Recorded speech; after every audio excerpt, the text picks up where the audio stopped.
Vad tänkte ni när ni hörde att penningtvätt inte var olagligt? Så? Ja, det känns ju jättekonstigt. Vad hoppas ni på nu då när ni har skrivit på? Att det vi ska bara... vara ändring. Att det blir ändring? Ja. Det är en dubbelmoral vi har i Sverige. På vilket sätt då? Man säger att det är fel och att man inte att lagstifta, att det finns lagar och regler, men samtidigt så finns det andra vägar att gå och det tycker jag är fel.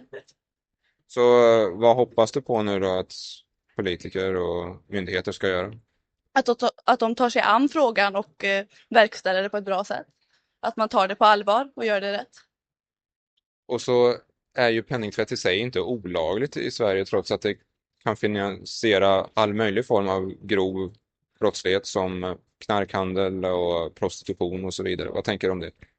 Det är ju just det som är fel. Och det måste ju finnas ett stopp och det måste ju finnas en lagstiftning som också tänjer de reglerna. Att det var ju konstigt att det inte hade införts en lag att det var olagligt än. Det tyckte jag i alla fall var ganska konstigt. Ja, exakt. Det var konstigt. Ni har skrivit på den här. Vad hoppas ni ska hjälpa nu? Att de inför en lag att att man inte ska kunna Tvätta pengar. tvätta pengar. Vad sa du? Att det inte ska vara lika lätt helt enkelt att fixa det där.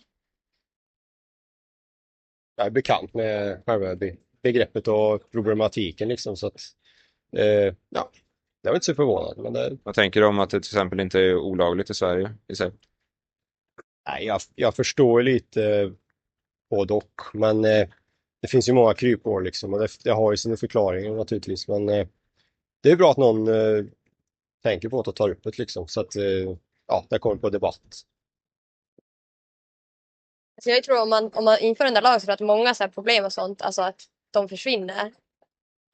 Jag hoppas det i alla fall att någonting löser sig om de fixar det här. För det är ju inget bra. Typ. Det är så konstigt att de inte har tagit tag i det tidigare. Eftersom att det är ett så stort problem.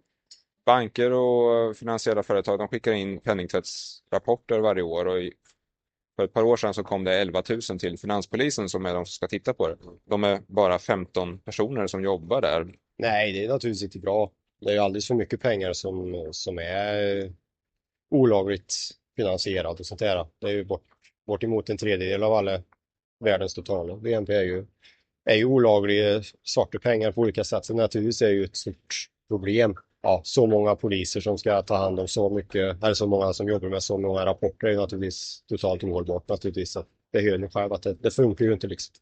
Så det behövs ju mer folk naturligtvis och kolla upp de rapporter som kommer in. Det tycker jag verkligen.